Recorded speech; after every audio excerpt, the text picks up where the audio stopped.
Sa gitna ng isang abalang umaga, maagang nagsimula si Veronica Nica de la Cruz sa kanyang karaniwang araw sa palengke. Napakalinis ng kanyang pwesto at sa kabila ng hamog at maasim na amoy ng isda at tinapa, nagniningning ang kanyang mga mata sa pag-asang mabenta lahat ng kanyang paninda. Para kay Nika, bawat kilo ng tinapa ay hindi lang basta pagkain.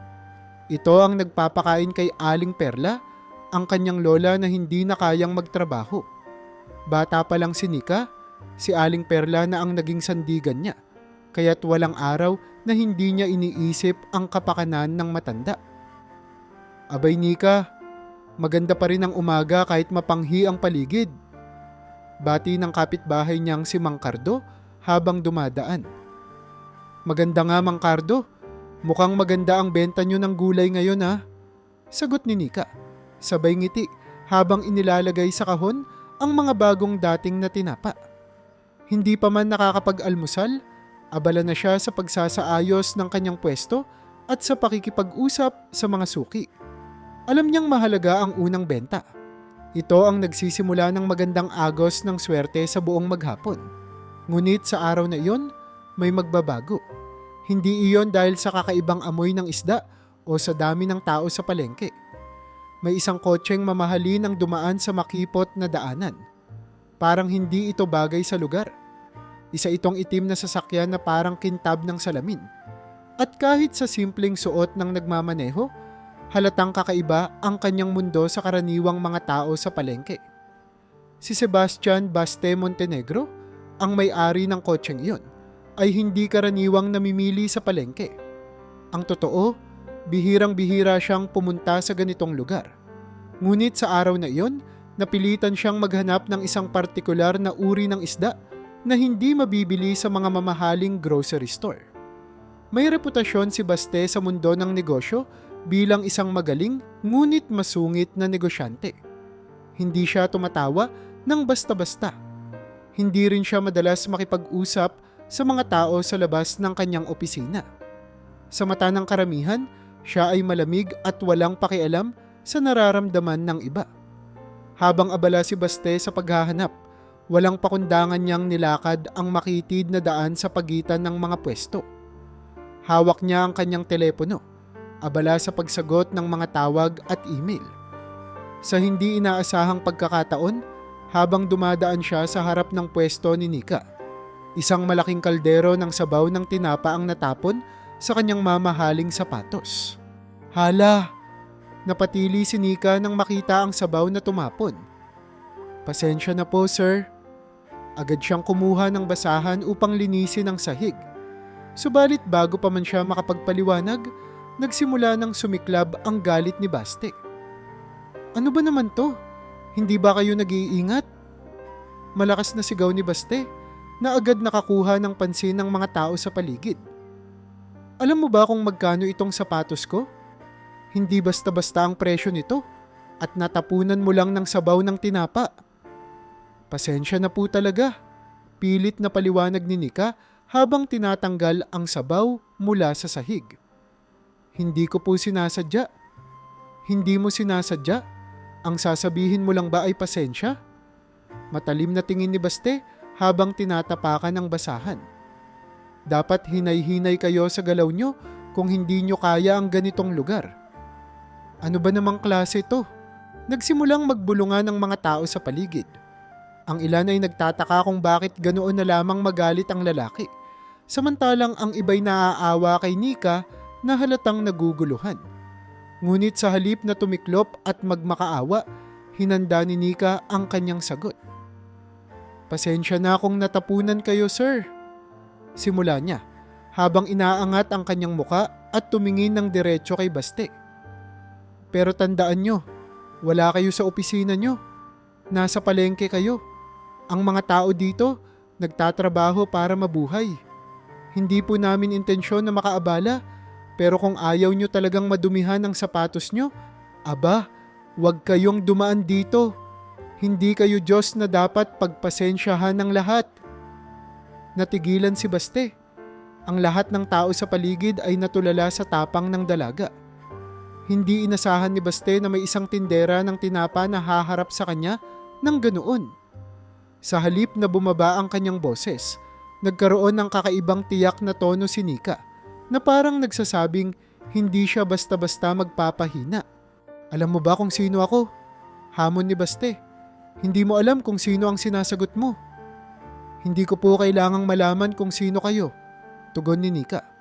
Ang alam ko lang, wala kayong karapatang tapak-tapakan ng dignidad ng iba dahil lang sa yaman nyo. Ang pera nyo, hindi ibig sabihin na mas mataas kayong nilalang. Sa kabila ng kanyang galit, hindi malaman ni Baste kung ano ang sasabihin.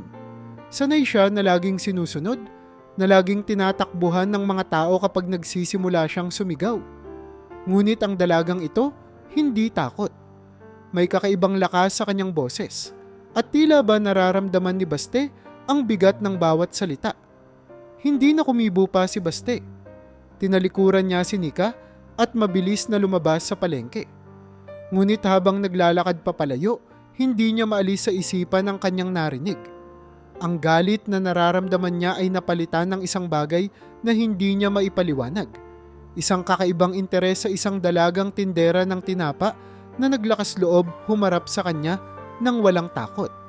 Habang mabilis na lumalakad papalayo sa palengke, hindi pa rin mapigil ni Baste ang sarili niyang galit.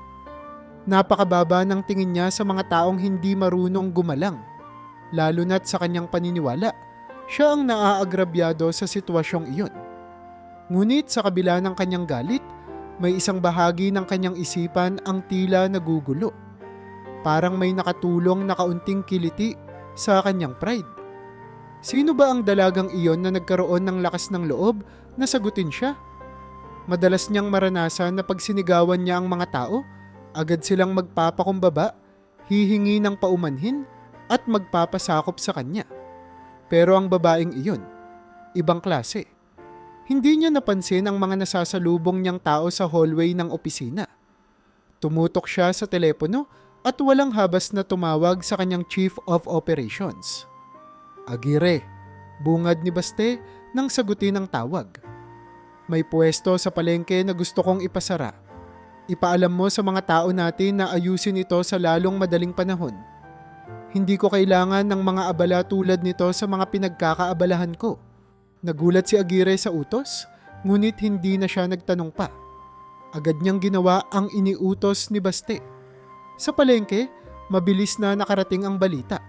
Ang pwesto ni Nika na naging mahalaga sa mga suki ay biglang napag-initan. Isang opisyal ang dumating at nag-utos ng pansamantalang pagsasara na sinasabing may mga dokumentong kailangang ayusin bago ito muling makapagbukas. Nika, anong gagawin mo ngayon? Tanong ni Mang Cardo, halatang nag-aalala. Huwag kayong mag-alala, Mang Cardo. Hindi ko hahayaan na basta na lang nila gawin ito. Sagot ni Nika na halatang nagpipigil ng galit. Pinakiramdaman niya ang bawat salita, tumingin sa paligid, at nagdesisyong harapin ang may kagagawa ng lahat ng ito. Kinabukasan, maaga siyang nagbihis. Bagamat sanay siyang nakatsinelas at simpleng damit sa palengke, nagdala siya ng mas maayos na bihis. Gusto niyang magmukhang profesional o kahit papaano'y disente pag humarap siya kay Baste. Kahit hindi niya aminin, alam niyang hindi ito magiging madali. Pero kung may natutunan siya sa buhay, ito'y ang huwag umatras, lalo na kung ang pinaglalaban mo ay ang karapatan mo at ng mga mahal mo sa buhay. Pagdating niya sa opisina ng Montenegro Holdings, hinanap niya ang pangalan ni Baste sa directory. Marami ang napatingin sa kanya, tila nagtatanong kung ano ang ginagawa ng isang simpleng babae sa marangyang gusaling iyon. Gayunpaman, hindi siya natinag. Nagtanong siya sa resepsyon at mariing sinabi na may appointment siya. Pagharap niya kay Baste, nakita niya ang binatang abala sa pagtitig sa laptop nito. Ni hindi man lang siya tinignan nang pumasok siya sa opisina. Sir Sebastian, bungad ni Nika. Medyo nanginginig pa ang boses sa simula pero unti-unting tumatag. Narito po ako para linawin ang nangyari. Walang imik si Baste, parang walang naririnig. Hindi niya sinasadyang mapansin kung gaano kaayos ang tindig ng babae sa harap niya. Ngunit agad niyang iniwaksi iyon sa kanyang isipan. Ayaw niyang ipakita na naaapektuhan siya. Sir, patuloy ni Nika, kung may problema po kayo sa akin, pwede po nating pag-usapan. Pero ang ipasara ang pwesto ko sa palengke? Huwag naman po ganoon. Ibinaba ni Baste ang kanyang laptop at tumingin kay Nika. Tila minamasdan ito. Sa unang pagkakataon, nagkaroon siya ng pagkakataon na obserbahan ang dalaga ng mas mabuti. May tiyak na apoy sa mga mata nito. Hindi takot, kundi tapang. Bakit hindi? Malamig niyang tanong. May karapatan akong gawin iyon. Karapatan? Tanong ni Nika, halatang nabubuo ang galit. Kahit ba makapanakit ng iba? Hindi kita sinasaktan. Sagot ni Baste. Ako ang naagrabyado. Ako ang natapunan ng sabaw. Sir, patawad na kung natapunan kayo. Sagot ni Nika.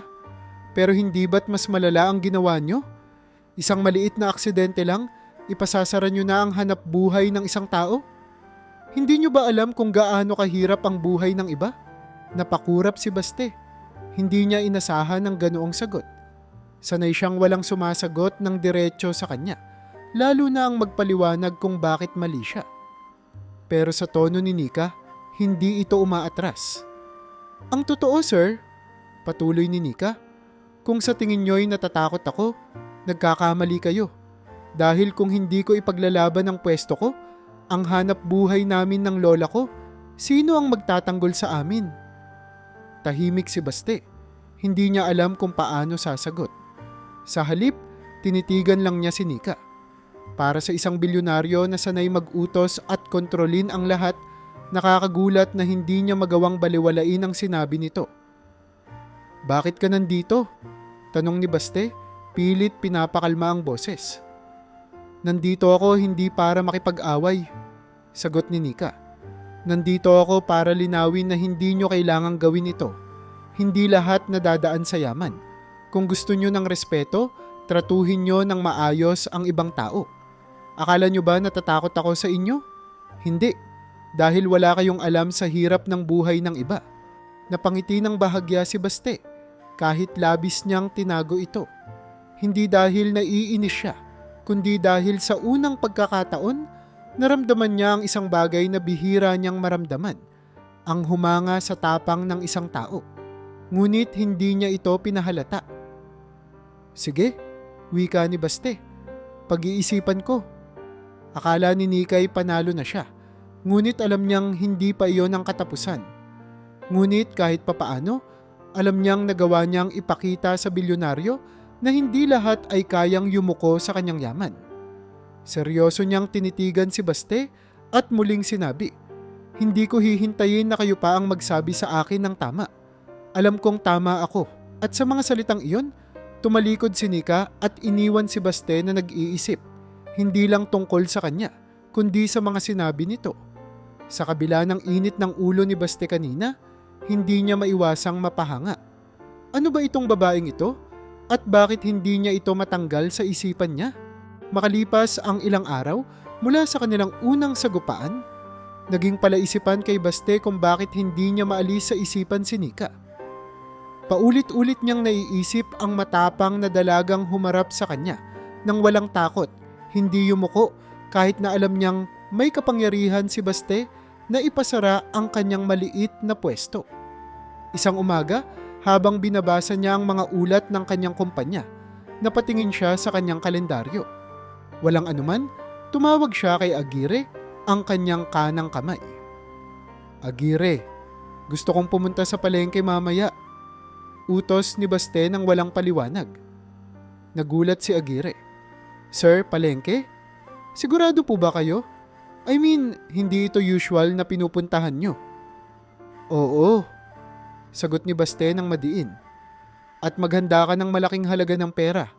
May ipapagawa akong mahalaga. Sumunod si Aguirre, bagamat nagtataka kung ano ang pakay ng bilyonaryo. Kinahapunan, sa kalagitnaan ng abala sa palengke, biglang may pumaradang mamahaling sasakyan. Agad na napansin ito ng mga nagtitinda at mamimili. Lumabas si Baste, nakasuot ng simpleng puting polo, ngunit hindi maikakaila ang kanyang presensya. Agad na lumapit si Aguirre na may dalang maletang puno ng pera. Nasa pwesto noon si Nika, abala sa pagtitimbang ng tinapa para sa isang suki. Nang tumingala siya, nakita niya ang pamilyar na figura ng bilyonaryo. Umikot agad ang mga bulong-bulungan. Nandito na naman si Mr. Montenegro, wika ng ilang nagtitinda. Naglakad si Baste papunta kay Nika. Hawak ang malamig niyang tindig. Tumigil siya sa harap ng pwesto ng dalaga. Tahimik na naghintay ang mga tao sa paligid, parang nanonood ng eksena sa pelikula. Miss Dela Cruz, simulang wika ni Baste. I'm here to make an offer. Napatingin si Nika, bahagyang nagulat sa direktang pagbati. Ano po ang kailangan nyo ngayon, sir? Tanong niya. Pilit na pinapakalma ang sarili. Binuksan ni Aguirre ang maleta. Tumambad ang makakapal na bundle ng pera. 50 million pesos. Sabi ni Baste, kapag umalis ka sa palengke, sa pwesto mo, at hindi na muling babalik dito, sayo na ang pera. Napatingin ang mga tao sa paligid, nagulat sa laki ng halaga. Iilan pa ang napahiyaw. Grabe, 50 million. Pagtatanggal lang ng pwesto. Ngunit si Nika, hindi natinag. Tumingin siya ng diretso kay Baste. Hindi ko kailangan ng pera niyo, sir. Malumanay niyang sagot. Napatigil si Baste. Hindi siya makapaniwala sa narinig. Miss Dela Cruz, hindi lahat ng tao ay tumatanggi sa ganitong halaga. Hindi ka ba natutokso? Ngunit napatayo si Nika at tumingin ng diretsahan kay Baste. Ang tingin niyo po ba sa amin dito? Lahat nangangarap ng instant na yaman? Pasensya na, sir, pero hindi nabibili ng pera ang dignidad ko. Hindi lahat nadadaan sa pera. At kahit magbigay pa kayo ng mas malaking halaga, hindi ko ibebenta ang karapatan kong maghanap buhay. Muling bumalik ang tapang sa boses ni Nika. At sa harap ng maraming tao, hindi siya nagpatinag. Ang ilan ay napapalakpak, ang iba na may parang napapahanga sa kanyang desisyon. Napaatras si Baste sa sagot na iyon. Matagal na siyang nakikipag-ayos sa mga negosyanteng handang isuko ang kanilang negosyo kapalit ng malaking halaga. Ngunit ang babaeng ito, ibang klase. Parang mas nanaisin pa niyang harapin ang isang rival company kaysa muling magtalo kay Nika. Very well, malamig niyang sagot. Kung iyon ang desisyon mo. Tumalikod si Baste at umalis habang sinusundan siya ng tingin ng mga tao. Pagkaalis ni Baste, naging usap-usapan ang ginawa ni Nika. Ang tapang niyang humarap sa bilyonaryo, pati na ang kanyang pagtanggi sa malaking alok, ay naging kwento sa bawat sulok ng palengke. Ang mga suki, kapitbahay, at pati ang mga tindera sa ibang pwesto ay bumilib sa kanya. Ang tapang mo talaga, Nika! Bati ni Aling Rosa, isa sa mga nagtitinda ng prutas. Wala naman akong ginawang kakaiba. Simpleng sagot ni Nika. Ayoko lang ibenta ang dignidad ko. Ngunit hindi doon nagtatapos ang kwento. Habang patuloy na nagtitinda si Nika, hindi niya alam na sa likod ng mga tao may nakamasid sa kanya. Utos ni Baste sa kanyang tauhan, bantayan niyo si Miss Dela Cruz. Alamin niyo ang galaw niya at huwag niyo siyang istorbohin. Gusto ko lang malaman kung paano siya mamuhay. Habang araw-araw na binabantayan ng tauhan ni Baste si Nika, unti-unting nalaman ni Baste ang tunay na kwento ng dalaga. Kung paano siya nagtitinda mula umaga hanggang gabi.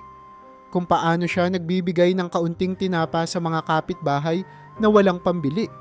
At kung paano niya inaalagaan si Aling Perla nang walang reklamo. Hindi alam ni Baste kung bakit. Ngunit tuwing naririnig niya ang ulat tungkol kay Nika, tila may bumubulong sa kanya na may kakaibang halaga ang babaeng ito.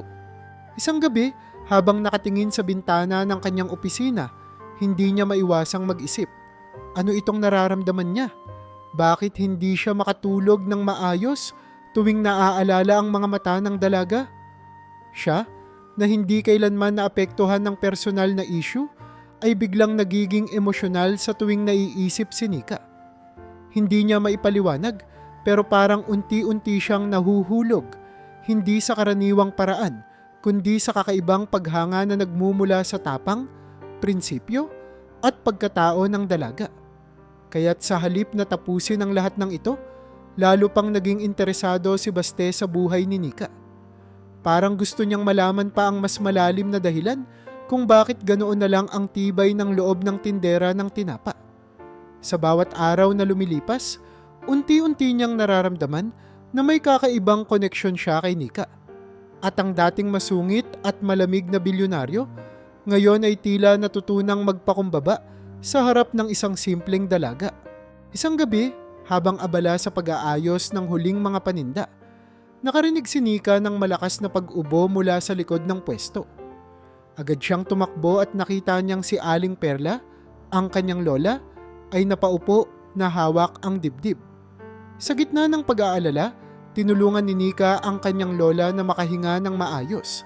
Ngunit maputla na ito at tila nahihirapan pa ring magsalita. "Lola, ano pong nangyayari?" tanong ni Nika, halata ang takot sa kanyang boses. Masakit ang dibdib ko." Mahina at putol-putol na sagot ni Aling Perla. Dali-daling tumawag ng pedicab si Nika at sumakay silang maglola patungo sa pinakamalapit na ospital.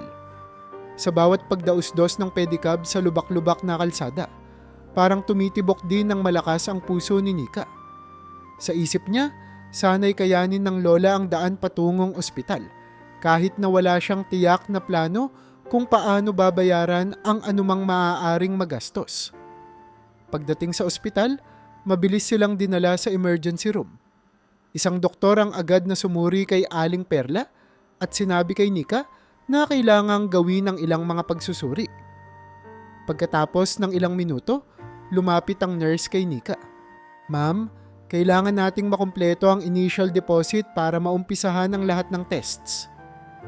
Napatingin si Nika sa maliit niyang pitaka.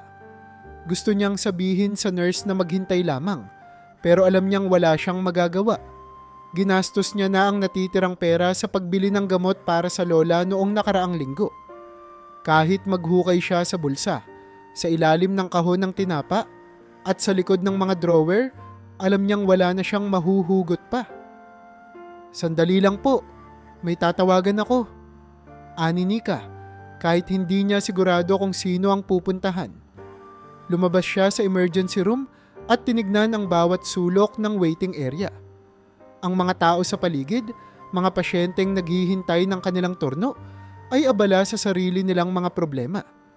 Pumikit si Nika at huminga ng malalim. Sa isip niya, paano ko to gagawin? Hindi pwedeng mawalan ng magagawa. Sa gitna ng pag-iisip, narinig niya ang pagpreno ng isang mamahaling sasakyan sa harap ng ospital. Napatingin siya at nagulat nang makita ang isang pamilyar na figura, si Sebastian Montenegro. Bumaba si Baste mula sa kanyang itim na sedan. Hawak ang cellphone at agad na lumapit kay Nika. "Anong nangyari?" tanong ni Baste. Diretso ang tingin sa kanya. Sa gulat at pagkalito, halos hindi makapagsalita si Nika. Ano po? Ang lola mo? Anong nangyari?" Ulit ni Baste. Ang boses niya ay kalmado, ngunit may tiyak na tono.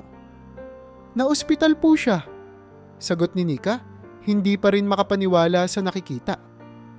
"Wala na po akong pera pang deposito." Tahimik na tumango si Baste at walang sabi-sabing dumiretso sa cashier.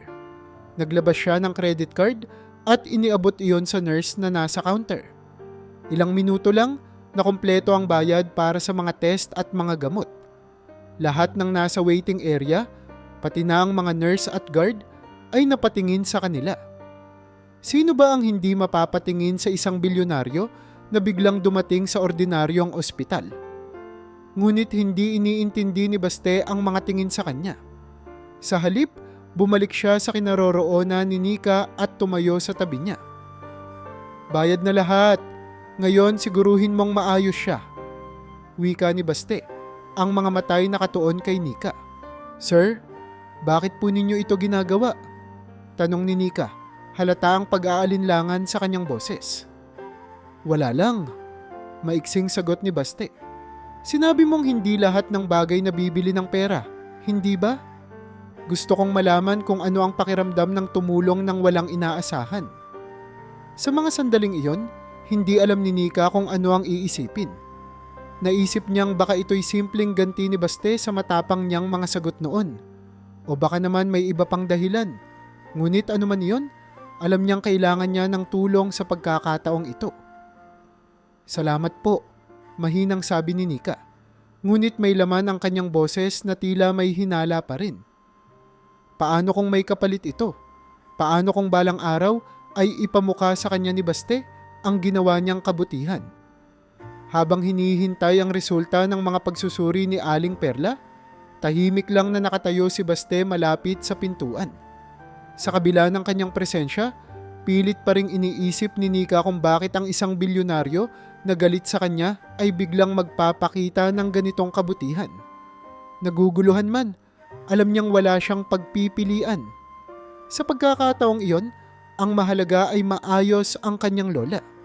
Ilang araw matapos maospital si Aling Perla, bumalik si Nika sa palengke upang ituloy ang kanyang pagtitinda. Ngunit kahit anong pilit niyang gawing normal ang mga bagay, alam niyang malaki pa rin ang kailangang bayaran para sa patuloy na gamutan ng kanyang lola. Isang umaga, habang nakasandal sa kanyang pwesto at tinitingnan ang mga dumaang mamimili, biglang nagring ang kanyang cellphone. Isang hindi kilalang numero ang tumatawag. "Hello?" Maingat niyang sagot. "Miss Dela Cruz, si Mr. Montenegro ito," wika ng nasa kabilang linya. Sa puntong iyon, nanlaki ang mga mata ni Nika. "Pwede ka bang pumunta sa opisina ko bukas ng umaga? May pag-uusapan tayo." Kahit hindi niya gustong pumunta, wala siyang magawa. Kinabukasan, maagang naghanda si Nika. Dumiretso siya sa marangyang gusali ng Montenegro Holdings, isang lugar na dati hindi niya man lang maiisip na papasukin. Sa reception, dinala siya sa isang malaking conference room kung saan naroon si Baste, abala sa pagbabasa ng mga papeles. Tumayo ito nang makita siya. "Salamat sa pagpunta." Simula ni Baste, bahagyang nakakunot ang noo. "Alam kong hindi tayo nagkakasundo, pero may alok ako para sa'yo." "Ano po iyon?" tanong ni Nika. Pilit pinapakalma ang sarili. Inilapag ni Baste ang mga dokumento sa lamesa at diretsyong tumingin sa kanya. "Gusto kong magtrabaho ka sa kumpanya ko bilang personal assistant ko." Napalunok si Nika. Hindi niya alam kung anong sasabihin. Alam niyang mahirap tanggapin ang alok na iyon. Sa kabila ng kanilang kasaysayan, naroon pa rin ang pagdududa. Ano ang kapalit nito? "Bakit ako, sir?" tanong niya. Di maiwasang magtaas ng kilay. "Marami kayong mas kwalipikadong tao dyan. Ano po ang dahilan nyo?" "Ang kailangan ko ay isang taong masipag, maayos kausap at higit sa lahat, hindi natatakot sa akin," sagot ni Baste. "Ikaw lang ang kilala kong may ganong ugali." "Patawad po, sir," sagot ni Nika. Tinataas ang kanyang kamay na parang tumatanggi. "Pero hindi ko po kayang tanggapin ang alok nyo. Sanay po akong magtrabaho ng sarili kong sikap at ayokong umasa sa ibang tao, lalo na kung may kapalit." Napangiti ng bahagya si Baste. "Miss Dela Cruz, wala itong kapalit. Simple lang ang gusto ko. Magtrabaho ka bilang assistant ko. Alam kong hindi madali ang buhay mo ngayon at kailangan mong tulungan ang lola mo. Huwag ka nang magmatigas. Ang trabaho ito ang magiging sagot sa mga problema mo." Nanatiling tahimik si Nika. Alam niyang may punto si Baste. Ngunit sa puso niya, tila may isang bahagi na natatakot. Paano kung bumaligtad ang sitwasyon? Paano kung magsisi siya balang araw? "Pwede ko po bang pag-isipan?" tanong niya. Binigyan siya ng isang araw ni Baste upang magdesisyon. At pagkatapos ng mahaba-habang pagninilay, napagpasyahan ni Nika na tanggapin ang alok. Ginawa niya ito hindi para sa sarili, kundi para sa kalagayan ng kanyang lola. Kung iyon ang paraan para matulungan si Aling Perla, handa siyang magtiis. Nang magsimula siyang magtrabaho sa Montenegro Holdings, agad niyang naramdaman ang bigat ng pagiging personal assistant. Hindi biro ang mga hinihingi ni Baste. May mga pagkakataong nag-uutos siya ng sunod-sunod na gawain. kahit pa tapos na ang opisyal na oras ng trabaho. Minsan, tinatawag siya ng bilyonaryo ng 12:00 ng gabi upang i-check ang mga papeles. Sa mga unang linggo, pakiramdam ni Nika ay nilalagay siya sa ilalim ng isang higanteng gilingang bato. Miss De La Cruz, malutong na sabi ni Baste isang hapon habang tumitingin sa mga reports. Ihanda mo ang lahat ng dokumento para sa meeting mamaya at siguraduhing may kape sa conference room bago pa man dumating ang mga bisita. Opo, sir, sagot ni Nika kahit nasa tono ng boses niya ang bahagyang pagod. Pagkatapos ng meeting, inutusan na naman siya ni Baste na magstay ng mas mahaba upang ayusin ang mga papeles na kakalipat lang mula sa ibang departamento. Habang nagtatrabaho, hindi maiwasang mapansin ng ibang empleyado ang kakaibang trato ni Baste kay Nika. Sanay silang makita ang bilyonaryo na seryoso at malamig, pero sa tuwing lumalapit si Nika, parang may bahagyang lambot sa kanyang tinig, kahit sobrang demanding pa rin siya. Narinig mo ba ang sabi ni Sir Baste kay Miss De La Cruz kanina? Bulong ng isang empleyado sa isa pa. Parang hindi kasing lamig ng dati. May bago bang nangyayari? Ewan ko, sagot ng isa pang empleyado. Pero iba ang trato niya, hindi na gaya ng dati. Naging usap-usapan sa opisina ang pagiging special ni Nika sa mata ni Baste. Ang ilan ay nagsasabi na baka may gusto ang bilyonaryo sa kanya, habang ang iba na may iniisip na sinusubok lang niya ang pasensya ng dalaga. Sa kabila ng lahat ng ito, hindi nagpatinag si Nika. Kahit gaano kahirap, ipinakita niya ang kanyang sipag at tiyaga. Sa bawat utos ni Baste, kahit na parang lampas na sa makatuwiran, tinitiyak niyang nagagawa niya ito ng maayos. Sa kabila ng kanyang pagod, nananatili siyang positibo para sa kanyang lola at para sa sarili niyang dignidad. Sa bawat araw na lumilipas, nararamdaman ni Baste na may kakaibang aura si Nika. Hindi niya maiwasang humanga sa tiyaga at lakas ng loob ng dalaga. Hindi ito kagaya ng ibang mga empleyado na sumasang-ayon lang sa kanya para makuha ang kanyang pabor. Si Nika, kahit hirap, ay nagagawa pa ring ipakita ang dignidad sa gitna ng mahihirap na sitwasyon. Miss De La Cruz, wika ni Baste isang araw, habang tinatanaw niya si Nika mula sa kanyang upuan. Kumusta ang trabaho mo dito? Nagulat si Nika sa tanong. Hindi niya inaasahang magpapakita ng interes si Baste sa kanyang opinyon. Ayos lang po, sir. Mahirap pero kinakaya ko. Ngumiti ng bahagya si Baste. Tuloy mo lang iyan. May potensyal ka. Bagaman hindi ipinapakita, naramdaman ni Nika na unti-unti siyang napapansin ni Baste. Hindi lamang bilang empleyado, kundi bilang isang tao. Sa puntong iyon, nag-iba ang ihip ng hangin sa kanilang relasyon. Hindi na lang simpleng amo at empleyado ang turing ni Baste kay Nika. Sa kabila ng kanyang masungit at demanding na ugali, unti-unti siyang humahanga sa dalagang may matibay na prinsipyo at di matatawarang kasipagan. Bilang personal assistant, hindi naging madali para kay Nika ang araw-araw na trabaho sa opisina ni Baste. Ngunit sa kabila ng mga hamon, nanatili siyang positibo. Kahit na ang ibang empleyado ay nagrereklamo tungkol sa mahigpit na pamamalakad ni Baste, si Nika ay tuloy lang sa pagtatrabaho. Hindi niya pinapansin ang mga maliliit na hindi pagkakaunawaan sa loob ng opisina. Sa halip, tinututukan niya ang kanyang mga gawain. At kung may kailangan pang gawin kahit hindi siya ang nakatoka, kusa niyang inaako ito. Isang umaga, habang abala si Baste sa pagre-review ng mga quarterly reports, napansin niyang nagkukumpulan ang ilang empleyado malapit sa pantry.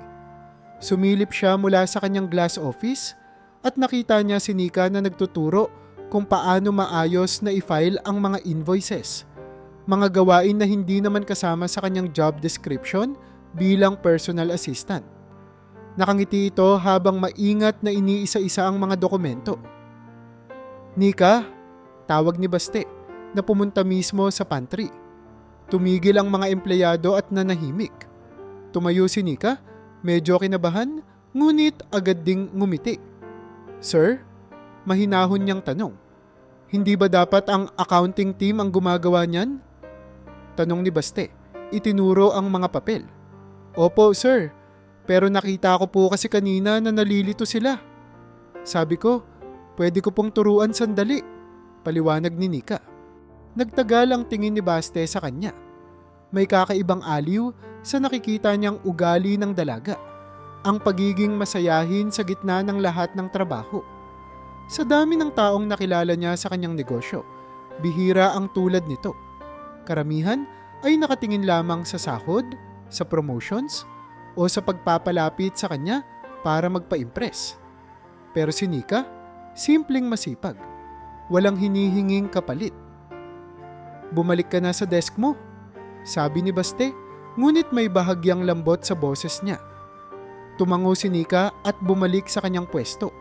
Samantalang ang ibang empleyado ay nagpatuloy na rin sa kanilang mga gawain. Sa sumunod na mga linggo, unti-unting napansin ni Baste ang iba't ibang simpleng bagay tungkol kay Nika.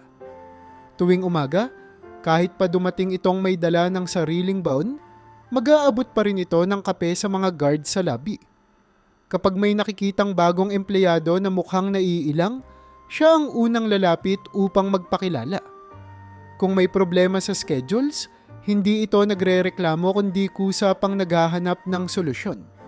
Bawat galaw ni Nika ay may tapang at determinasyon na parang wala itong alintana sa hirap ng buhay.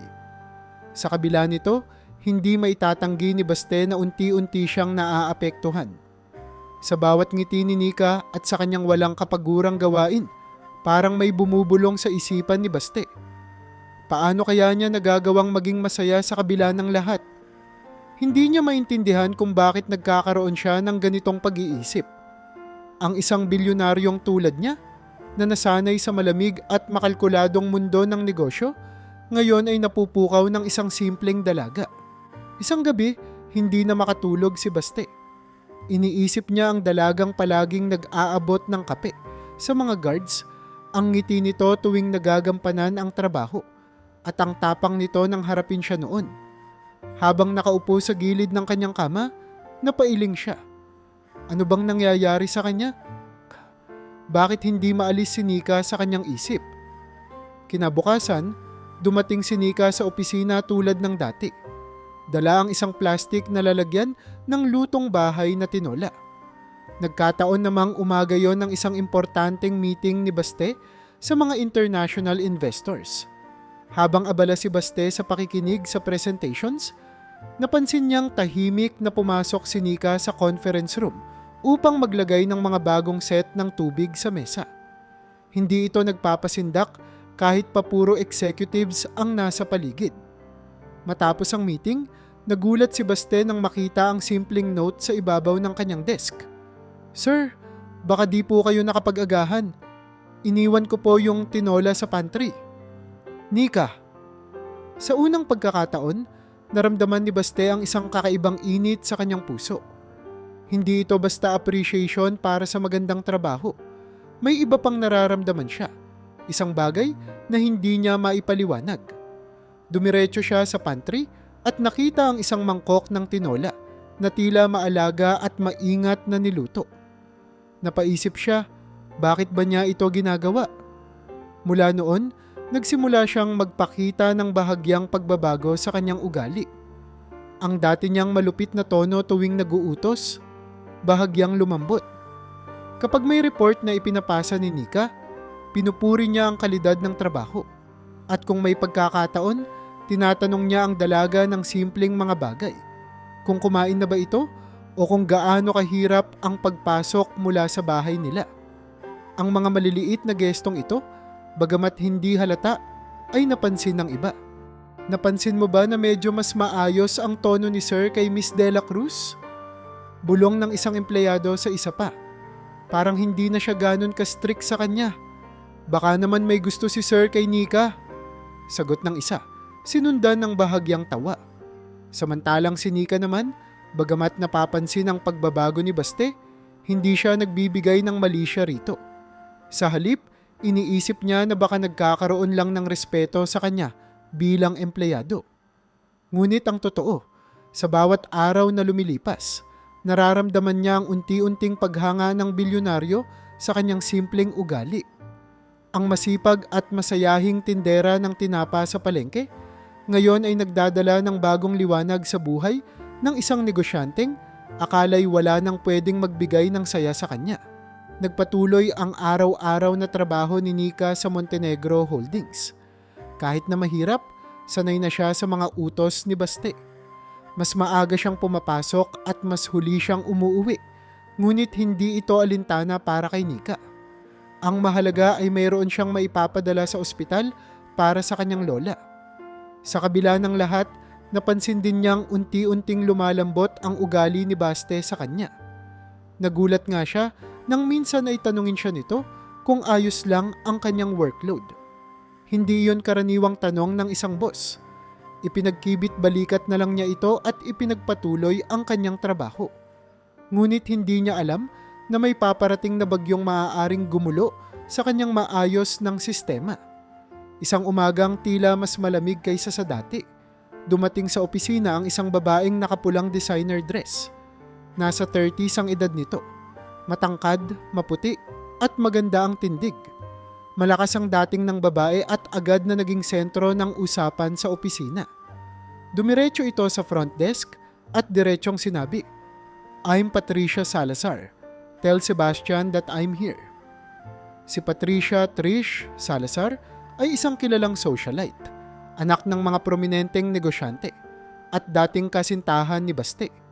Kilala siya sa kanyang marangya at maapoy na personalidad, pati na rin sa kanyang pagiging mapagmataas. Ilang taon na ang nakalilipas mula nang maghiwalay sila ni Baste, ngunit sa pagkakataong ito, may balak siyang muling balikan ang relasyon nilang dalawa. Sa isip ni Trish, walang ibang babae ang nababagay kay Baste kundi siya, isang babae na kauri niya. Nang makita ni Nika si Trish sa lobby, agad niyang napansin ang pagkakaiba nito sa kanya. Samantalang siya ay simple lang, si Trish ay tila kumikislap mula ulo hanggang paa. Nasa harap siya ng reception desk nun, nag-aayos ng mga dokumentong iniutos ni Baste. Nakita siya ni Trish at agad na napakunot ang noo nito. "Excuse me," sabi ni Trish, malamig ang tono. "Who are you and what are you doing here?" Napatigil si Nika at maagap na sumagot. "I'm Nika, one of Mr. Montenegro's assistants. Can I help you?" Napansin agad ni Trish ang simpleng pananamit ni Nika. Sa halip na magpakita ng respeto, tinignan niya ito mula ulo hanggang paa at nagsalita ng may halong pagmamataas. "His assistant? Really? You're dressed like..." "Never mind," wika ni Trish, sabay talikod at dumiretso sa elevator. Napabuntong hininga si Nika at binaliwala ang tono ni Trish. Ngunit hindi doon natapos ang lahat. Sa sumunod na mga araw, napansin ni Nika na pabalik-balik si Trish sa opisina. Isang araw, habang inaayos ni Nika ang mga papeles sa conference room para sa meeting, pumasok si Trish nang walang pasabi. "Oh, you're still here," puna ni Trish. Sinadyang lakasan ng boses para marinig ng ibang empleyado na naroon. "I thought you'd be assigned somewhere more appropriate. Maybe the janitor's office?" Napalingon ang mga empleyado at natahimik. Ramdam ni Nika ang mga tingin nila, pero pilit niyang kinakalma ang sarili. Hindi siya mahilig makipag-away, lalo na't sa harap ng maraming tao. "I'm sorry, Miss Salazar, but I have work to do," sagot ni Nika ng mahinahon, kahit ramdam niya ang sakit ng mga salita ni Trish. "Oh, I see," patuloy ni Trish, hindi pa rin tinatantanan si Nika. "You must be very dedicated. I mean, it's not every day you see someone who used to sell fish suddenly working in a corporate office. How charming." Sa pagkakataong iyon, napuno si Nika. Tumingin siya ng diretsahan kay Trish. "With all due respect, Miss Salazar, I'm here to work, not to be judged by someone who doesn't know me." Tila nagulat si Trish sa sagot ni Nika. Ngunit bago pa siya makapagsalita ulit, pumasok si Baste. Narinig niya ang huling linya ng usapan at napatigil sa pintuan. "Trish, Ano na naman ito? Tanong ni Baste. Nakakunot ang noo habang tinitignan ang dalawa. Lumapit siya at tumayo sa pagitan nila. What are you doing and why are you talking to Nika like that? Agad na nagbago ang ekspresyon ni Trish. Sebastian, I was just trying to clarify some things. I mean, don't you think it's a bit odd to have someone like her here? She's someone like her? Ulit ni Baste, bahagyang tumataas ang boses. Nika is one of the most hardworking people in this office.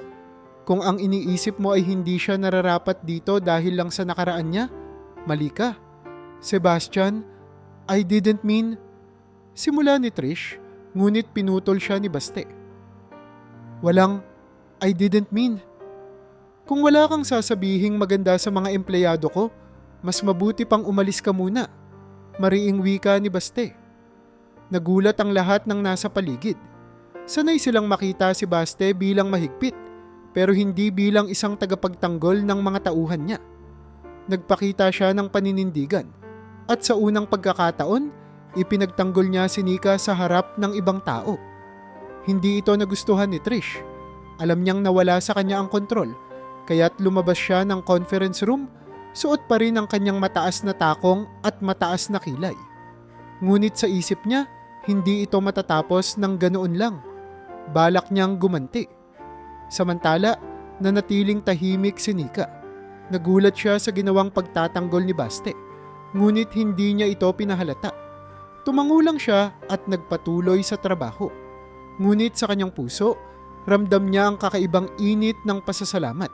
Hindi dahil sa galit ni Baste kay Trish, kundi dahil naramdaman niyang may nakakaintindi at nagpapahalaga sa kanya sa kabila ng lahat ng hirap na pinagdaanan niya.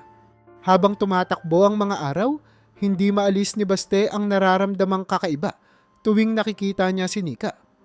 Sa kabila ng pagiging busy sa kanyang kumpanya, nasasanay na siyang hanapin ang presensya ng dalaga.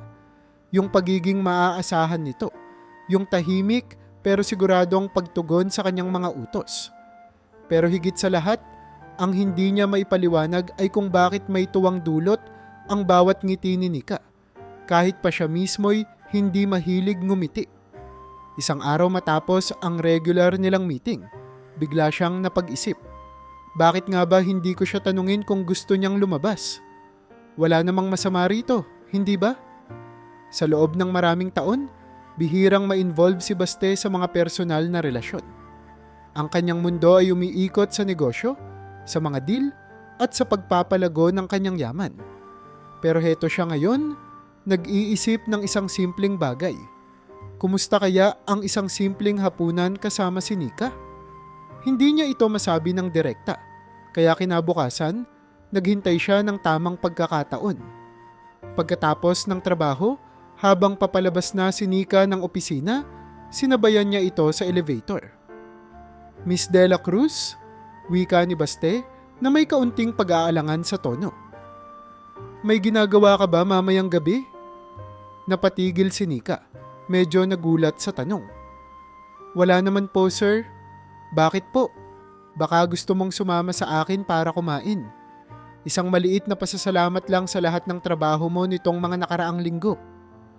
Sa likod ng kanyang isip, alam ni Baste na medyo awkward ang dating ng alok, pero determinado siyang subukan. Samantala, si Nika naman ay tahimik lang nang umiti. Salamat po, sir, pero hindi na po kailangan. Sagot niya ng maayos. Siguro mas mabuti pa kung sa mas simpleng lugar na lang tayo kumain. Nabigla si Baste. Simpleng lugar? Opo, sir, sabi ni Nika habang binubuksan ang pinto ng elevator. Kung okay lang po, mayroon akong alam na maliit na karinderya malapit sa palengke. Masarap po ang pagkain doon. Napatigil si Baste. Hindi siya sanay sa ganitong mga lugar. Ang karaniwan niyang dinidate ay mga high-profile restaurant sa rooftop ng mga 5-star hotels.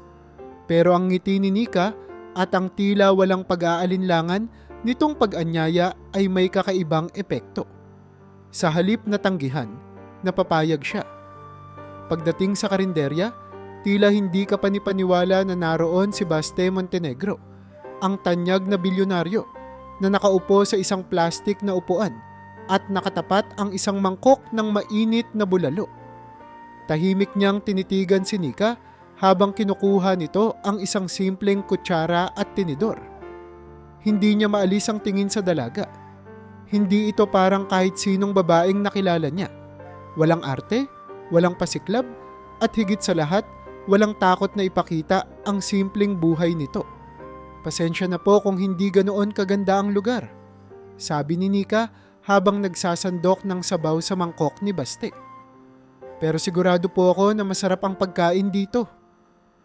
Hindi makapaniwala si Baste na narito siya sa sitwasyong ito. Ngunit sa bawat subo ng bulalo, napansin niyang totoo ang sinabi ni Nika. Napakasarap nga ng pagkain. Hindi lang iyon, parang mas may lasa ang bawat kutsarang sabaw dahil sa presensya ng dalaga sa harap niya. Sa unang pagkakataon, hindi niya naramdaman na kailangang maging on palagi. Walang meeting, walang boardroom presentations, walang mga mahalagang papel na kailangang pirmahan. Wala siyang iniintindi maliban sa pagkain, ang tahimik na gabi, at ang presensya ni Nika. Nika, tawag niya. Sa unang pagkakataon ay tinawag niya ang dalaga sa pangalan nito ng walang formal na tono. Bakit parang ang saya mo pa rin kahit na ang dami mong pinagdadaanan? Hindi ka ba napapagod? Tumigil si Nika sa pagkain at sandaling tumitig kay Baste. Siyempre po napapagod din, sir. Pero natutunan ko pong makita ang magagandang bagay kahit sa gitna ng hirap. Kung laging reklamo ang iisipin, lalo lang pong magiging mabigat ang buhay. Mas mabuti nang ngumiti kaysa magmukmok. Napalunok si Baste. May bigat ang mga salitang iyon. Tunay, totoo, at simpleng-simple. Hindi ito pilit, hindi ito dramatiko. Sinasabi lang ni Nika kung ano ang nasa puso niya. At iyon ang lalong nakakapukaw ng interes ni Baste. Pagkatapos ng hapunan, naglakad sila pabalik sa kotse ni Baste. Sa bawat hakbang, tahimik lang ang dalawa. Hindi kailangan ng salita, ngunit ang paligid ay puno ng kakaibang pakiramdam. Nang maihatid na ni Baste si Nika sa bahay nito, nagpaalam siya at tinignan ang dalaga habang papasok sa maliit na tarangkahan. Sa sandaling iyon, naramdaman niya ang kakaibang kasiyahan na hindi dulot ng alinman sa kanyang mga negosyo, pera o magarbong buhay. Kinabukasan, hindi maitago ni Baste ang masayang ekspresyon habang pumapasok sa opisina. Ngunit may isang taong hindi natuwa sa kanyang positibong aura. Si Trish, na naroon ulit para dumaan lang, ay agad napansin ang kakaibang kilos ng dating kasintahan. Hindi niya magawang tanggapin na may ibang babae na posibleng nagdudulot ng ganitong epekto kay Baste. Hindi niya ito pwedeng palampasin. Tignan mo nga ito, bulong niya sa sarili habang tinatanaw si Baste mula sa opisina. Napakagaan ng aura niya. Dahil ba sa babaeng iyon? Sa isip ni Trish, kailangan niyang kumilos. Hindi niya pwedeng hayaan na may iba pang babae ang nakakaapekto kay Baste ng ganito. Sa pagkakataong ito, mas determinado siyang ilayo si Nika sa buhay ni Baste. Ano man ang kailangan niyang gawin. Kinabukasan, pumasok si Nika sa opisina na tila walang kaalam-alam sa nagbabadyang problema. Habang abala siya sa pag-aayos ng mga papeles sa desk ni Baste, napansin niyang nagkakagulo ang ilan sa mga empleyado. May mga pabulong-bulungan at kahit anong pilit niyang huwag pansinin, hindi niya maiwasang marinig ang pangalan niya sa usapan. Siya raw ang kumuha ng pera? Tanong ng isang empleyado na parang nag-aalangan pa. Oo, ang dami raw na wala mula sa petty cash. May nagsabi na nakita siyang pabalik-balik sa finance department noong isang gabi. Sagot naman ng isa. Napahinto si Nika. Pera? Ninakaw ko? Ano ang pinagsasabi nila? Iniling niya ang ulo at sinubukang magpatuloy sa trabaho. Ngunit ang ingay ng mga boses at ang mabibigat na tingin ng mga tao ay parang punyal na tumatama sa kanyang likod. Ilang minuto pa, biglang pumasok si Baste. Hindi ito karaniwan. Kadalasan, papasok si Baste ng dire-diretso sa kanyang opisina at agad sisimula ng trabaho. Ngunit ngayon, nagmamadali itong lumapit kay Nika na may halatang tensyon sa muka. "Nika," malamig niyang sabi, "may kailangan tayong pag-usapan. Sumama ka sa office ko." "Opo, sir," sagot ni Nika, kahit kabado. Sa loob ng opisina, tumayo si Baste sa harap ng desk at diretsyong tinitigan si Nika. Nagpatuloy siyang magsalita nang walang anumang pakundangan. May lumabas na ulat mula sa finance department. Nawalan sila ng malaking halaga, sapat para maapektuhan ang ilang projects. Ang sabi, nakita kang pumasok at lumabas mula roon bago nawala ang pera. Nanlaki ang mga mata ni Nika. "Sir, hindi totoo yan." Tangi niya. Hindi ko nga alam kung saan ang opisina ng finance department." Ngunit tila hindi nakikinig si Baste. Tumalikod ito at tumingin sa bintana. "Nika, kailangan kong malaman ang totoo. Hindi pwedeng mawala na lang ang ganoon kalaking halaga nang walang paliwanag. Ikaw lang ang nakikitang konektado sa nangyari." "Hindi ko po talaga ginawa yon, sir." Muling sagot ni Nika, "Mas madiin na ngayon. Kahit kailan, hindi ko magagawa ang magnakaw. Alam kong hindi ako mayaman, pero may prinsipyo akong pinanghahawakan." Sa kabila ng kanyang pagtatanggol sa sarili, napansin niyang parang hindi sigurado si Baste. May bahagi ng mukha nito ang tila nagdududa, ngunit sa parehong pagkakataon, may bahagi ring parang nais maniwala. Bakit parang hindi niya ako pinagkakatiwalaan? Tanong ni Nika sa sarili. Ilang saglit pa, tahimik na lang si Nika. Hindi niya magawang ipilit ang sarili kung mukhang naniniwala na si Baste sa kasinungalingan. Naramdaman niya ang bigat ng sitwasyon at ang posibilidad na kahit anong gawin niya, hindi na mababago ang pananaw ng mga tao. Lumabas siya ng opisina ni Baste na nakatungo ang ulo. Pagbalik sa kanyang desk, kinuha niya ang kanyang bag, nag-empake ng mga gamit at tahimik na lumakad papalabas. Walang paalam, walang paliwanag. Sa kanyang isip, mas mabuting umalis na lang siya kaysa manatili sa lugar na tila wala ng tiwala sa kanya. Sa mga sumunod na araw, tila nagkanya-kanya ng interpretasyon ang mga empleyado. May nagsasabing guilty si Nika dahil hindi siya nagprotesta ng husto. Ang iba naman ay tahimik na nagdududa. Iniisip kung paano magagawa ng isang simpleng dalaga na magtago ng ganoon kalaking halaga. Ngunit para kay Baste, may naiwan na katanungan.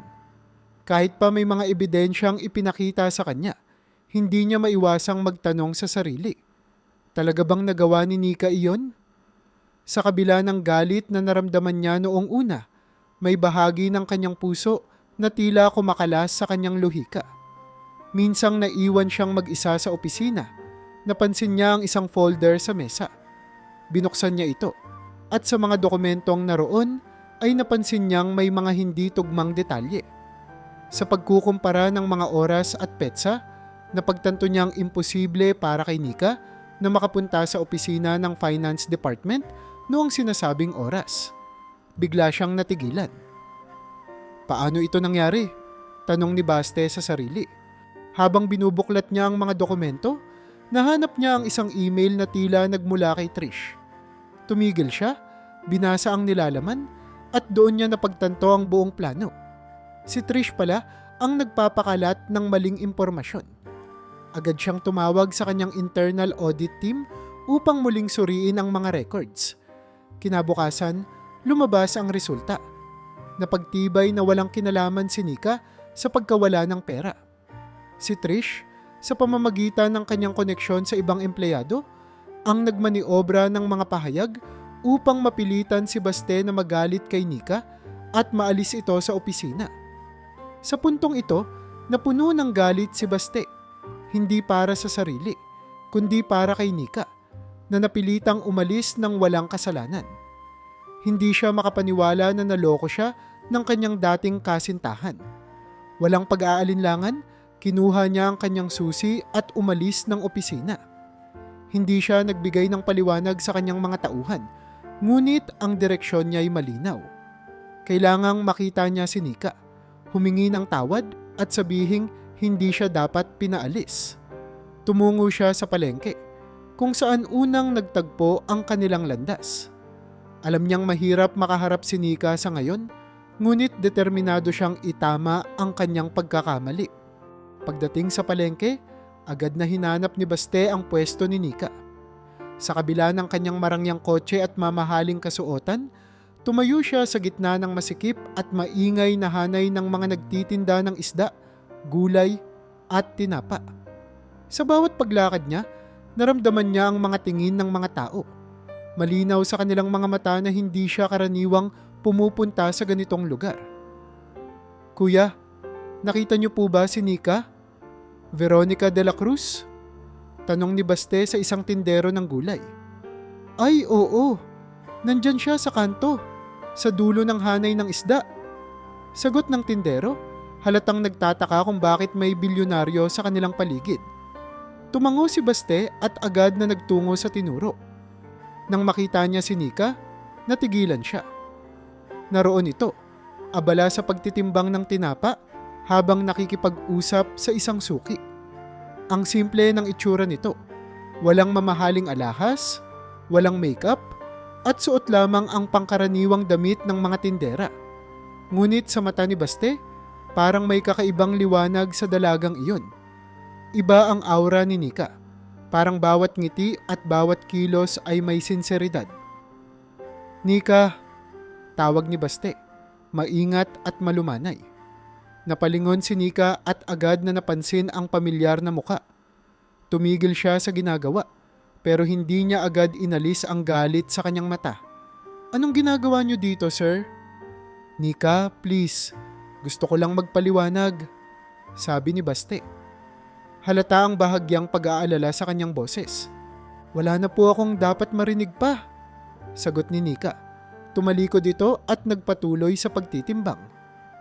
"Klaro na po ang lahat. Wala akong kasalanan, pero hindi pa rin kayo nagtiwala sa akin. Alam kong mali ako at kaya ako narito dahil gusto kong itama yon," pilit na paliwanag ni Baste. "Napag-alaman ko na si Trish ang nag-imbento ng lahat ng iyon. Sinadya niyang siraan ka. Siya ang nagtago ng pera para ikaw ang mapagbintangan. Pinapalayas ko na siya sa opisina. Wala na siya sa buhay ko." Ngunit si Nika, kahit pa nararamdaman niya ang sinseridad sa boses ni Baste, ay hindi agad basta nagpapatawad. Hindi niya malimutan kung paano siya hinusgahan ng lahat ng walang ebidensya. Pinagtaasan siya ng kilay ng mga kasamahan niya, pinagbulungan sa likod niya. At higit sa lahat, pinagdudahan ng isang tao na akala niya'y may tiwala sa kanya. "Sir, salamat po sa pagsasabi ng totoo, pero hindi ganoon kadali ang lahat," sagot ni Nika, hindi pa rin tumitingin kay Baste. "Hindi po madaling burahin ang sakit na naramdaman ko noong wala akong magawa kundi umalis. Hindi po madaling kalimutan na sa isang iglap, nagbago ang tingin niyo sa akin." Sa mga salitang iyon, napaisip si Baste. Alam niyang mahirap makamit muli ang tiwala ni Nika, kaya't nagdesisyon siyang gumawa ng higit pa sa simpleng paghingi ng tawad. Sa halip na umalis, nanatili siya sa harap ng pwesto ng dalaga. "Kung iyon lang ang magagawa ko ngayon, ang maghintay, maghihintay ako," sabi niya ng seryoso. Tumahimik siya, ngunit hindi umalis. Tumayo lang siya roon, pinapanood si Nika habang patuloy itong nagtitinda. Hindi inaasahan ni Nika na magpapakumbaba si Baste ng ganoon. Sa bawat minuto na naroroon ang bilyonaryo, naramdaman niyang tunay itong nagsisisi. Hindi niya gustong aminin, ngunit may bahagi ng puso niya na nagsasabing baka karapat dapat itong bigyan ng isa pang pagkakataon. Pagkaraan ng ilang araw, dumating si Baste muli sa palengke. Sa pagkakataong ito, hindi siya nakakotse. Naglakad siya papunta sa pwesto ni Nika. Sa kanyang suot na simpleng polo at maong, halos hindi siya nakilala ng ibang mga tindera. Hindi siya dumiretso sa pwesto ng dalaga. Sa halip, tumayo siya sa gilid, pinagmasdan ang bawat galaw ni Nika. Pagkatapos ng ilang oras, lumapit siya. May dala siyang malaking kahon ng tinapa. Inilapag niya iyon sa tabi ni Nika. Sabay sabing, "Pwede ba akong tumulong?" Tumingin si Nika sa kanya, halata ang gulat. Tumulong? Sir, ano pong ginagawa niyo? Gusto kong matutunan ang ginagawa mo. Sagot ni Baste, seryoso pa rin ang ekspresyon. Kung gusto kong maintindihan ang mundo mo, kailangang makita ko kung paano mo ito kinaya. Hindi na nakuha pang sagutin ni Nika ang sinabi ni Baste dahil agad na kinuha nito ang isang tray ng tinapa at nagsimulang mag-alok sa mga dumadaan. Tinapa, bili na po kayo ng tinapa. Sigaw ni Baste habang inaabot sa mga suki ang paninda. Hindi maiwasang mapangiti ni Nika sa eksenang iyon. Isang bilyonaryong nagtitinga ng tinapa sa palengke. Hindi iyon inaasahan ng sinuman. Kahit na sa simula ay naiilang siya, unti-unti niyang napagtanto na seryoso si Baste sa kanyang ginagawa. Hindi ito nagbibiro. Siniseryoso nito ang bawat hakbang, bawat tawag sa suki, at bawat transaksyong ginagawa. Sa mga sumunod na araw, tuloy-tuloy si Baste sa pagtulong kay Nika sa kanyang pwesto. Sa bawat araw na magkasama sila, unti-unti ring nabawasan ang sama ng loob ni Nika. Nakita niya ang pagbabago sa bilyonaryo, hindi na ito ang dating malamig at masungit. Sa halip, ito'y naging mapagpakumbaba, maunawain, at handang bumaba sa antas na kailanmay hindi nito ginawa noon. Makalipas ang ilang linggo ng pagtitinda ng tinapa sa palengke, unti-unting napansin ni Baste ang malaking pagkakaiba ng kanyang dating buhay sa mundo ng mga ordinaryong tao. Noon, ang kanyang araw ay punong-puno ng mga board meetings, conference calls, at VIP events. Ngunit ngayon, ginugugol niya ang umaga sa pag-aayos ng pwesto, sa pagtitimbang ng tinapa, at sa pakikipag-usap sa mga suki. Hindi niya inasahan na ang simpleng pagtulong sa isang tindera ay magbubukas ng panibagong pananaw sa kanya. Nika, paano mo nagagawang ngumiti kahit ang dami mong kailangang intindihin? Tanong ni Baste isang umaga habang nilalagay niya ang mga bagong dating na paninda sa bilao. Sanayan lang po, sagot ni Nika na nakangiti. Kapag alam mong ginagawa mo ito para sa mahal mo sa buhay, kahit mahirap, natututo kang maging masaya sa maliit na bagay. Napaisip si Baste. Hindi pa niya naririnig ang ganitong pananaw mula sa kahit sinong kilala niya sa mundo ng negosyo. Karaniwang pagod at pressure ang nangingibabaw, ngunit narito si Nika. Masaya pa rin sa kabila ng mga hamon. Dahil sa kanilang madalas na pag-uusap, naging mas bukas si Baste sa ibang mga tindero at tindera. Nagkaroon siya ng pagkakataong makilala ang iba't ibang kwento ng mga taong tila simpleng nagtatrabaho lang, ngunit may kanya-kanyang mga laban sa buhay. May mga nanay na nagtutulak ng kariton upang mapaaral ang mga anak. May mga lolo't lola na nagtitinda ng prutas upang makabili ng gamot. At may mga kabataang nagsisikap upang makatulong sa pamilya. Hindi na lang siya basta si Sebastian Montenegro, ang bilyonaryong negosyante. Unti-unting naging Baste siya para sa mga tao sa palengke. Isang karaniwang tao na natututo sa bawat araw. Isang umaga, habang nasa palengke, napansin ni Baste na iba na rin ang tingin ng mga tao sa kanya. Kung dati tinitingala siya ng mga empleyado niya dahil sa kanyang posisyon at yaman, ngayon ay natutunan na rin siyang respetuhin ng mga tao dahil sa kanyang kababaang loob. Hindi man niya sabihin, nararamdaman niya ang bagong uri ng kaligayahan na hindi dulot ng pera o tagumpay sa negosyo. Samantala, si Nika, sa bawat araw na nakikita ang pagbabago kay Baste, ay unti-unting natutunaw ang mga pader na itinayo niya sa kanyang puso. Nang una niyang makita si Baste, inakala niyang isa itong taong walang malasakit at mahirap abutin. Ngunit ang Baste na kasama niya ngayon ay ibang-iba. Mapagpakumbaba, matulungin, at higit sa lahat, totoo. Alam mo, Baste, sabi ni Nika isang hapon habang nag-aayos sila ng pwesto. Hindi ko akalain na magtatagal ka rito. Akala ko nung una, biro lang. Ngumiti si Baste at umiling. Nika, hindi biro ang gusto kong patunayan. Gusto kong makita mo na seryoso ako. Hindi lang sa pagtulong sa'yo, kundi sa pag-unawa sa buhay mo. Napansin ni Nika na seryoso ang tono ni Baste. Kahit paano, nararamdaman niya na may kakaiba ng namamagitan sa kanila. Ngunit pinilit niyang huwag bigyan ng kahulugan ang nararamdaman niya. Hindi pa siya handang umamin, ngunit hindi na rin niya maitanggi sa sarili na may nararamdaman na siyang espesyal para sa binata. Isang gabi, habang sila'y nagpapahinga sa maliit na bangkito malapit sa pwesto, tahimik na nag-usap si Baste at Nika. Sa ilalim ng malamlam na liwanag ng mga ilaw ng palengke, parang may mas malalim na koneksyon ang kanilang mga salitang, "Nika?" Simulang wika ni Baste, malalim ang boses. "Gusto kong malaman mo na ang lahat ng ginagawa ko ay hindi para makabawi lang. Ginagawa ko ito dahil mahalaga ka sa akin." Natigilan si Nika. Hindi niya inaasahan ang tahasang pag-amin ni Baste. Tumingin siya dito at nakita niya ang sinseridad sa mga mata ng binata. "Baste, hindi ko alam ang sasabihin ko," sagot ni Nika. Medyo nanginginig ang boses. "Wala kang kailangang sabihin," sabi ni Baste. "Gusto ko lang malaman mo ang nararamdaman ko. Hindi kita pinilit magtiwala ulit, pero sana'y maipakita ko sa iyo na totoo ang sinasabi ko." Hindi agad nakapagsalita si Nika. Ramdam niya ang init sa kanyang dibdib, ang kakaibang saya na parang hindi niya maipaliwanag. Sa wakas, alam niyang hindi na niya maitatanggi ang nararamdaman niya.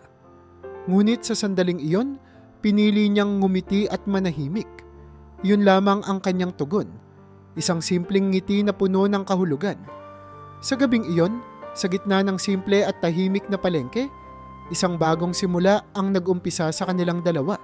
Sa araw na iyon, matapos ang mahabang panahon ng pagdadalawang isip, nagpasya na si Baste. Hindi na niya kayang itago pa ang nararamdaman niya.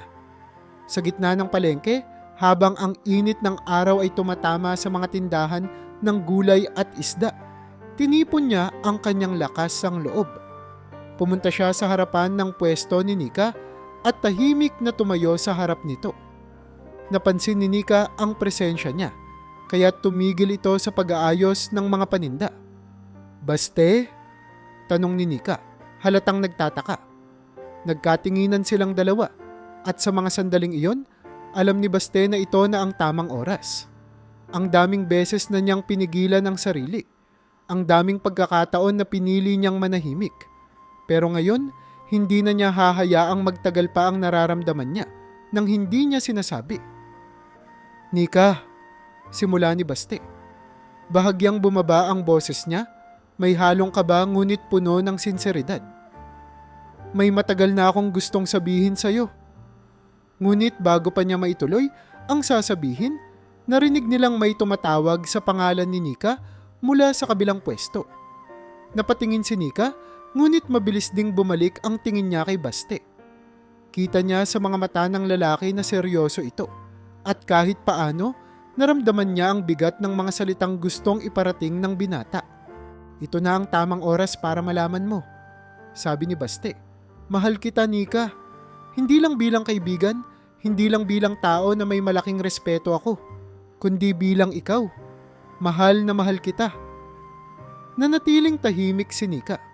Ilang saglit siyang hindi gumalaw at nagtataka si Baste kung ano ang naiisip ng dalaga. Ngunit sa kaloob-looban niya, umaasa siya. Hindi siya sanay na magpakita ng ganito ka-personal na damdamin, ngunit para kay Nika, handa siyang sumugal. Makalipas ang ilang segundo, ngumiti si Nika. Hindi basta ngiti, ito'y ngiting nagpapahayag ng katotohanan. "Baste," simula niya, at may bahagyang luha sa kanyang mga mata. "Alam mo, hindi ko rin inaasahan na mararamdaman ko ito. Hindi ko rin nakalaing may lugar ka sa puso ko, pero mahal din kita." Sa simpleng salitang iyon, parang nawala lahat ng kaba ni Baste. Lahat ng mga araw na tinanong niya ang sarili kung dapat ba niyang sabihin, lahat ng pagdududa, at lahat ng pag-aalinlangan, parang bigla na lang natunaw. Nang umamin si Nika sa nararamdaman nito, tila nawala ang lahat ng hadlang sa pagitan nila. Mula noon, nagbago ang takbo ng kanilang araw-araw. Hindi lamang sila nagtatrabaho ng magkasama. Ngayon, mas malalim ang kanilang ugnayan. Gayunpaman, Hindi tumigil si Baste sa pag-iisip kung paano nila mas mapapalago ang kanilang kinabukasan. Bagaman mayroon siyang malaking kumpanya na naghihintay sa kanya, unti-unti niyang natutunan na hindi lahat ng tagumpay ay nasusukat sa laki ng mga transaksyon o halaga ng yaman. Natutunan niya mula kay Nika na minsan, ang pinakamahalagang bagay ay ang mga simpleng bagay sa buhay, ang kasiyahan sa bawat simpleng araw, at ang pagmamahal na walang halong pagpapanggap. Kaya't isang araw, habang nakaupo sila ni Nika sa tabi ng kanilang pwesto, nagsalita si Baste. "Nika, may naisip ako." "Ano yon?" tanong ni Nika habang binibilang ang natitira nilang paninda. "Bakit hindi natin simulan ng isang negosyo na mas malapit sa puso mo? Alam ko kung gaano kahalaga ang tinapa sa buhay mo, kung paano mo ito ginawang daan para mabuhay ang lola mo at makaraos kayo. Gusto kong mas palakihin pa ito. Gusto kong magsimula tayo ng negosyo na hindi lang sa palengke, kundi mas maraming tao ang makakilala sa galing ng produktong ito." "Baste," sabi ni Nika, nagulat sa ideya. "Seryoso ka ba?" "Hindi lang seryoso. Sigurado?" tugon ni Baste, nakatingin ng diretso sa mga mata ni Nika. "Ito ang gusto kong gawin, hindi dahil sa pera, kundi dahil sa halaga nito para sa'yo. At gusto kong makita na magtagumpay tayo ng magkasama." Sa simula, nagduda si Nika. Paano kung hindi tayo magtagumpay? Paano kung masyadong malaki ang gastos? Hindi ko yata kayang harapin ang ganoong klaseng presyon. Ngunit hinawakan ni Baste ang kamay ni Nika at mahinang ngumiti. "Kung ano man ang mangyari, nandito ako. Gagawin natin ito ng magkasama. Hindi mo kailangang mag-alala dahil hindi lang ikaw ang nagdadala nito. Tayong dalawa ang magsasama sa bawat hakbang." At doon nagsimula ang kanilang plano. Hindi nagtagal, nakahanap sila ng mas malaking lugar kung saan pwede silang magproseso ng tinapa. Bumili sila ng mas maayos na kagamitan at sinimulan ang paggawa ng mga produktong maipagmamalaki nila. Unti-unti, nakilala ang kanilang negosyo hindi lang sa palengke, kundi sa iba't ibang lugar sa lungsod. Ang dating tindera ng tinapa at ang dating bilyonaryo ay nagsama upang magtayo ng isang negosyo na puno ng puso at sinseridad. Hindi naging madali ang lahat. Dumaan din sila sa maraming hamon. Mga araw na walang gaanong kita, mga problema sa produksyon, at mga oras na pareho nilang pinagdududahan kung tama ba ang kanilang desisyon. Ngunit sa bawat pagsubok, natutunan nilang magtiwala sa isa't isa. At sa bawat tagumpay, hindi nila nakakalimutan kung saan sila nagmula. Sa huli, hindi lang negosyo ang lumago. Lumalim ang kanilang pagmamahalan at natutunan nila na ang tunay na tagumpay ay hindi nasusukat sa pera o yaman. Sa halip, ito'y nasusukat sa kung paano mo binibigyan ng halaga ang mga taong mahalaga sa iyo at kung paano ka nagiging mas mabuting tao dahil sa pagmamahal na nadarama mo. Sa simpleng buhay na pinili nila, natagpuan nila ang tunay na kahulugan ng kasiyahan. Hindi na si Baste ang masungit na bilyonaryo at hindi na rin si Nika ang takot na tindera. Ngayon, sila'y magkasama, hindi lang sa negosyo, kundi sa lahat ng aspeto ng kanilang buhay. Sa kanilang kwento, natutunan nila na ang pagmamahal ay hindi lamang nagpapagaan ng buhay. Ito ang tunay na yaman na hindi kayang pantayan ng kahit anong halaga.